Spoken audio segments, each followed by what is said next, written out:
কোরমা করব আমরা দিয়ে। ডিমগুলো সিদ্ধ করে রেখেছি, একটু কেটে কেটে নিলাম। ও ধনে জিরে শুকনো লঙ্কা আদা রসুন একটু পেঁয়াজ দিলাম, কড়াই সর্ষের তেল, এগুলো ভেজে নিয়ে একটু হলুদ দিলাম, লবণ দিলাম। ভাজা হয়ে ডিম হলে ভালোই হয়, আমি মুরগির ডিমে করলাম। শুকনো লঙ্কা দিলাম, জিরে দিলাম, ওটা দিয়ে দিলাম,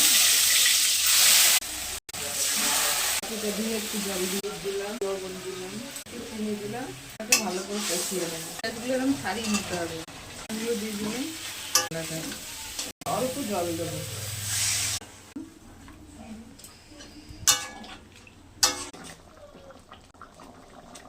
একটু গরম মশলা তাড়াতাড়া করে নামিয়ে নেবো। এটা শুকনো শুকনোই করতে হবে, হবে না। ডিম দিয়ে পাল্লি করবেন, আমি মুরগির ডিম দিয়ে করলাম, ভালো লাগবে।